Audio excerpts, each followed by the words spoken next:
نحمده ونصلي ونسلم على سيدنا ومولانا رسوله النبي الأمين المتين الحنين الكريم الرؤوف الرحيم أما بعد فأعوذ بالله من الشيطان الرجيم بسم الله الرحمن الرحيم قال الله تبارك وتعالى في كلامه المجيد يا أيها النبي حسبك الله ومن اتبعك من المؤمنين صدق اللہ مولانا العظیم ان اللہ و ملائکتہ یصلون علی النبی یا ایہا الذین آمنوا صلوا علیہ وسلموا تسلیما اللہم صلی وسلم علی محمد وعلی آل محمد بعدد کل شیء معلوم لک صلاۃ و سلاما علیک یا سیدی یا رسول اللہ۔ معزز و محتشم سامعین و ناظرین، ماہ رمضان کے دوسرے جمعۃ المبارک کے حوالہ سے گفتگو کرنا چاہتا ہوں۔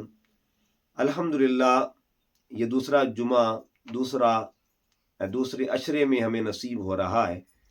پہلا عشرہ جس کو عشرہ رحمت کہا جاتا ہے اور دوسرا عشرہ جس کو عشرہ مغفرت کہا جاتا ہے۔ آج کی گفتگو میں جو آیت کریمہ میں نے تلاوت کی ہے، اس پہ اگر غور کریں تو اس آیت میں 3 نسبتوں کا تذکرہ ہے، اور وہ 3 نسبتیں کون سی ہیں؟ اللہ رب العزت کا ارشاد ہے یا ایہا النبی، اے نبی مکرم صلی اللہ علیہ وآلہ وسلم، حسبک اللہ، آپ کے لیے اللہ کافی ہے، ومن اتبعک من المؤمنین، اور آپ کے لیے آپ کے متبعین اہل ایمان کافی ہیں۔ آیت پہ غور کریں تو اس کے 3 حصے بنتے ہیں۔ یا ایہا النبی، اس حصے میں نبوت کا ذکر ہے۔ حسبک اللہ، اس میں کفایت خداوندی کا ذکر ہے۔ اللہ رب العزت انسان کے لیے کافی ہوتا ہے، اس کی کفایت کا ذکر ہے، اور ساتھ ہی دوسری کفایت کا ذکر ہے وَمَنِ اتَّبَعَكَ مِنَ الْمُؤْمِنِينَ، اور آپ کے غلام بھی آپ کے لیے کافی ہیں۔ اب یہاں جو 2 کفایتیں ہیں، ان میں ایک کفایت وہ ہے جسے کفایت عطائی کہتے ہیں، یعنی کفایت بالعطا، اللہ بندے کے لیے کافی ہوتا ہے، یہ اللہ کی عطا ہوتی ہے۔ اور جب بندہ بندے کے لیے کافی ہوتا ہے تو یہ وفا ہوتی ہے، یعنی اس میں 2 کفایتیں ہیں، ایک اللہ کی کفایت، ایک غلامان مصطفیٰ کی کفایت۔ اللہ اپنے محبوب کے لیے کافی ہے، یہ کفایت عطا والی ہے، اور غلام اپنے آقا کے لیے کافی ہیں، یہ کفایت وفا والی ہے۔ بہرحال اس آیت میں 3 نسبتوں کا ذکر ہے، اللہ رب العزت کی ذات کی نسبت، آقا دو جہاں صلی اللہ علیہ وسلم کی نسبت، اور اہل ایمان جو متبعین حضور علیہ السلام کے غلام۔ اگر ہم معمولات عبادت کو دیکھیں تو ہمیں 3 نسبتوں کا ہر جگہ پہ ذکر ملے گا۔